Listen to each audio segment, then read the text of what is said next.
తోడబుట్టన్నే ఈ రోజుల్లో తోడబుట్టిన వాళ్ళు కూడా తీసుకెళ్లి గింజి వేయట్లేదు. మాకు అంత అండగా ఉన్నారు. గవర్నమెంట్ స్పందించిన తీరు ఎలా ఉందమ్మా? బాగానే ఉందండి. ఇల్లు పడిపోయిన పరిస్థితిలో ఉందన్నారు. అయినా సరే మేము పైనే ఉన్నాం. కానీ మొన్న పైకి వచ్చి మాత్రం వాళ్ళే బలవంతంగా దింపారు. పిల్లలకి పాలు బిస్కెట్లు ఏంటి, మాకు మధ్యాహ్నం భోజనం ఏంటి, ఉదయం టిఫిన్ ఏంటి, మాకు టాబ్లెట్లు ఏంటి, వాటర్ ఏంటి అన్ని బాగానే ఉన్నాయి. బాత్రూమ్లు నీట్ గా ఉన్నాయి. అన్ని అందరూ బాగానే చూస్తున్నారు. మాకైతే ఏ ఇబ్బంది లేదండి. ఇప్పుడైతే మా పరిస్థితి పిల్లలు పెట్టుకుని తీసుకొచ్చినందుకు బాగానే ఉందండి. దేవుళ్ళగా బాగానే మమ్మల్ని ఆదుకున్నారు. అనగాడదుగానే అన్నలా అన్నందుకు అన్నలాగా ఆదుకున్నాడు చంద్రబాబు నాయుడు. మా అన్నే తోడబుట్టన్నే ఈ రోజుల్లో తోడబుట్టిన వాళ్ళు కూడా తీసుకెళ్లి గింజి వేయట్లేదు. మాకు అంత అండగా ఉన్నారు. మాకల్లా ఆ ఇల్లు ఒకటే పరిస్థితి తప్ప మాకు ఏ లోటు లేదు. గవర్నమెంట్ స్పందించిన తీరు ఎలా ఉందమ్మా? బాగుంది. అన్ని సౌకర్యంగా ఉన్నాయి. ఏ అవసరానికి ఏది కావాలో ప్రతిదీ ఇబ్బంది లేకుండా మాకంతా బాగుంది. టయానికి అన్ని వస్తున్నాయా? వస్తున్నాయి. ఏమేమి వస్తున్నాయి? భోజనం వస్తుంది, టిఫిన్ వస్తుంది, పిల్లలకు బిస్కెట్లు వస్తున్నాయి, పాలు వస్తున్నాయి. టయానికి అన్ని వస్తున్నాయి. మంచాలు లేకపోతే మంచాలు తెచ్చారు, పరుపులు తెచ్చిచ్చారు. అన్ని టయానికి ఇస్తున్నారు. ఏది ఇవ్వకుండా ఏం లేరు. అందరికి ఇచ్చారు. ఏ ఇబ్బందులు కలగట్లా. అందరిని బాగా చూసుకుంటున్నారు. అధికారులు ప్రతి వాళ్ళు వస్తున్నారు. వచ్చి అందరు అడుగుతానే ఉన్నారు. ఏమేమి ఆ మెడిసిన్స్ అన్ని వేస్తున్నారు. గవర్నమెంట్ స్పందించిన తీరు ఎలా ఉంది? బాగుందండి. ఫస్టే చెప్పారు. ఫస్టే అందరినీ ఇట్లా పడిపోయేలాగా ఉంది, ముందు కిందకి దిగిపోండి, ఇట్లా స్కూల్ అంతా అరేంజ్మెంట్ చేసాం, కింద వచ్చి ఉండండి అని ఫస్టే హెచ్చరిక ఇచ్చారు. సో ఇచ్చినప్పుడే వచ్చేసాం మేము. ఏర్పాట్లు బాగున్నాయి. అందరూ బాగా చూసుకుంటున్నారు. ఏ టైం అయినా నైట్ 12 అయినా 11 అయినా ఏమైనా హెల్త్ బాగాలేదంటే వెంటనే మెడిసిన్ ఏదో ఒకటి ఇస్తున్నారు. పిల్లలకు బాగా చూసుకుంటున్నారు. ఏమైనా ఫీవర్ వచ్చినా వెంటనే వెళ్ళగానే ఫీవర్ సంబంధించిన మెడిసిన్స్ అవన్నీ ఇస్తున్నారు పిల్లలకి. అంటే గవర్నమెంట్ ఎలా స్పందిస్తుందని మీరు అనుకున్నారు? అసలు లేదు, అంతగా చూసుకుంటా అనుకోలేదు. కానీ ఇప్పుడున్న గవర్నమెంట్ బాగా చూసుకుంటుంది, పర్లేదు. అన్ని బాగున్నాయి. ఇంట్లో ఎలా ఉన్నా అలాగ ఉన్నాం. ఏం ప్రాబ్లం ఏం లేదు. కరెక్ట్ టైంకి అన్ని వస్తున్నాయి. 7:30 అలా మార్నింగ్ 7:30 అలా టిఫిన్ పెడుతున్నారు. 12:30 లంచ్ వస్తుంది. అండ్ ఇప్పుడు 7:30 కల్లా మళ్ళీ డిన్నర్ ఇచ్చేస్తున్నారు. పిల్లలకి ఏమైనా కావాలన్నా బిస్కెట్ అయినా పాలైనా అన్ని తీసుకొచ్చేస్తున్నారు. ఏం కావాలన్నా అడుగుమంటున్నారు. ఏ టైం అయినా ఎవరికైనా హెల్త్ బాగాలేకపోతే ఏ టైం అయినా పర్లేదు వచ్చి మమ్మల్ని లేపండి, లేదా మేము అక్కడ ఉంటా వచ్చి ఇన్ఫార్మ్ చేయండి అని కూడా చెప్తున్నారు. అందరూ బాగానే చూసుకుంటున్నారు. అందరూ. గవర్నమెంట్ స్పందించిన తీరు ఎలా ఉంది? చాలా బాగుందండి. మాకు 4 రోజుల ముందు నుంచి మైక్ అనౌన్స్మెంట్ పెట్టి ప్రతి వీధికి కొండ ప్రాంతంలోకి వచ్చి సచివాలయం ఉద్యోగులు వీళ్ళు ప్రభుత్వం వాళ్ళు వచ్చి అనౌన్స్మెంట్ చేశారు. మీకు ఇబ్బందిగా ఉన్నటువంటి పైన పిచ్చింగులు జారిపోయేటువంటి పరిస్థితులు ఉంటాయి వర్షానికి. ఏదైనా దెబ్బతిన్న ప్రాంతంలో ఉన్నటువంటి వాళ్ళు అంతా సురక్షిత ప్రాంతంలోకి వచ్చేయండి, మీకు షెల్టర్ ఏర్పాటు చేసామని 3 రోజుల నుంచి చెప్తున్నారు. మా వాళ్ళు కొంతమంది ఏం ఉండదులే అని ఒక రోజు ఆలోచించి ఉండిపోయారు.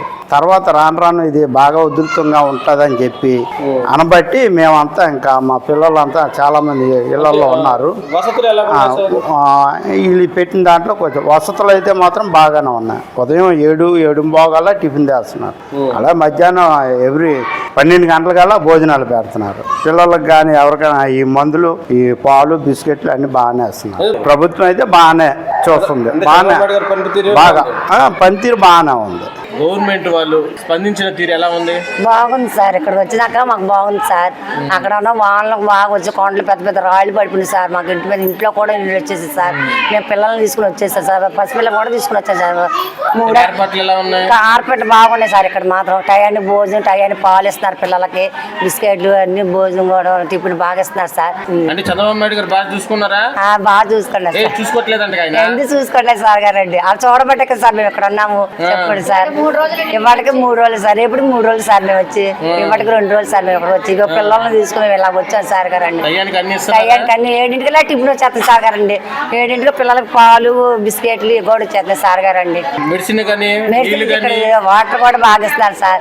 మెడిసిన్ కూడా ఇక్కడ ఉంది సార్. అన్ని బాగా చూస్తున్నారు సార్. మాకు మాత్రం మాకు ఇబ్బంది ఏం లేదు, ప్రాబ్లం ఏం లేదు సార్ గారండి. హ్యాపీగా ఉన్నాం సార్ గారండి. మేము మాత్రం ఇక్కడ గవర్నమెంట్ స్పందించిన తీరు మీకు ఎలా అనిపిస్తుంది? బాగానే ఉందండి. ఏర్పాట్లు ఎలా ఉన్నాయి? ఏర్పాట్లు అన్ని బాగానే ఉన్నాయండి. అన్ని రకాలుగా వసతులు బాగానే ఉన్నాయి. ఏమేమి ఇచ్చారు సార్ ఇక్కడ?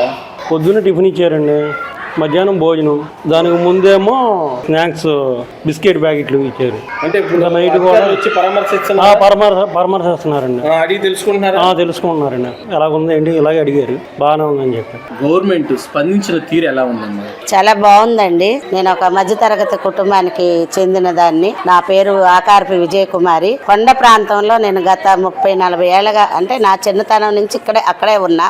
ఇప్పుడు వరకు ఇట్లాగే స్పందించిన ప్రభుత్వం అయితే లేదండి. అంటే మీరు ఏమన్నా అనుకోండి, మాకు రాజకీయాలతో పని లేదు, మాకు మంచి చేసేవాళ్ళే మాకు కావాలి. ఈ రోజు ఇక్కడ 137 మంది తలదాచుకొని ఉన్నాం. అంటే ఈ గవర్నమెంట్ అంత అలౌట్ గా ఉంది. మరి ఇప్పుడు గతంలో వరదలు వచ్చినాయి. వరదల్లో ఎవరండి వచ్చింది?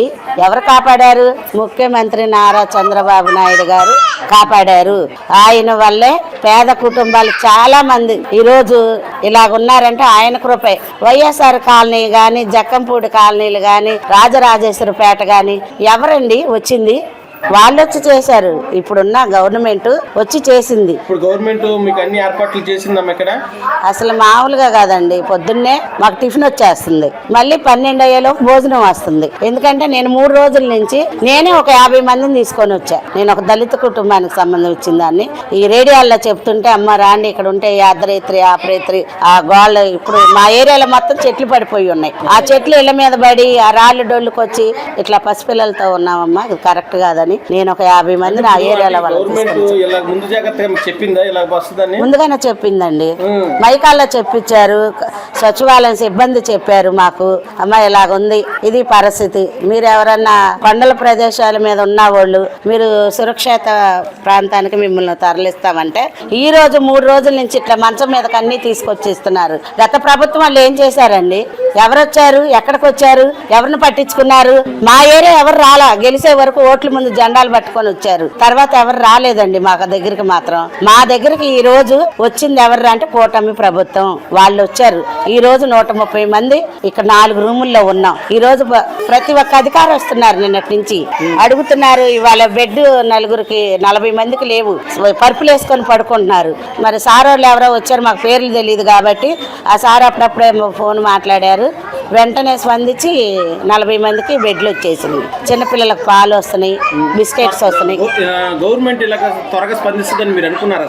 అసలు మేము అనుకోలేదండి ఇంత తొందరగా, ఇంత స్పీడ్ గా. మళ్ళీ నిన్నొచ్చి చెప్పెళ్ళారు, ఎమ్మట నిన్న బిర్యానీ పంపించారు అందరికి. మామూలు విషయం కాదు కదండి. అంటే ఇవాళ మనం తినలేదని మాత్రం గవర్నమెంట్ మీద మనం తప్పేయకూడదు. కానీ మేము గవర్నమెంట్ కి ఒకటే చెప్పుకుంటున్నాం, మా లాంటి మధ్య తరగతి వాళ్ళని ఇప్పుడు ఎలా కాపాడారో ముందు కూడా అలా కాపాడమని అయితే విన్నవించుకుంటున్నా నేను. మేము 3 రోజుల నుంచి వరదలో మేము బాధపడుతున్నాం అని చెప్పి మాకు విఆర్ వాళ్ళందరూ వచ్చి చెప్పారు. ఇళ్ళ కాడికి వచ్చి ఏమైనా ఇబ్బందిగా ఉంటే మీరు రాండమ్మా, స్కూల్లో మేమంతా పెట్టాం, ఏర్పాట్లు అవన్నీ బాగున్నాయి, మీకు అన్నం కానీ అన్ని సదుపాయాలు బాగా చూస్తున్నామండి, రాండి అంటే మేము ఇంకా వచ్చేసాం. ఏదైతే అది అయిందని చెప్పి మేము వచ్చేసాం. వచ్చేసరికి మాకు 3 పూట్ల తిండి కానీ ప్రతిదాని కానీ మాకు బాగానే చూసుకున్నారు. ఏ ఇబ్బంది లేకుండా మాకు బాగానే చూసుకున్నారు. ఆ 3 రోజుల తర్వాత ఇంటికి వచ్చాక అన్ని పోయినాయి. ఆడ ఏం లేవు. ఇంకా మా పరిస్థితి అని చెప్పి మళ్ళీ ఆలోచిస్తే ఇళ్ళే మాకు వచ్చి ఇలా సరుకులు ఇస్తున్నారని చెప్పారు విఆర్ఓ వాళ్ళు. ఇంకా సర్లే ఏదో ఒకటి అని చెప్పి వచ్చాము. ఇచ్చినందుకు చంద్రబాబు నాయుడుకి కానీ చాలా రుణపడి ఉంటాం. అస్సలు అనుకోలేదు మేము ఇలా ఇస్తారని. కానీ ఇచ్చినందుకు చాలా ధన్యవాదాలు. బాగుంది, అన్ని పథకాలకి బాగుంటాయి. అందరు బాగా చూసుకుంటున్నారు.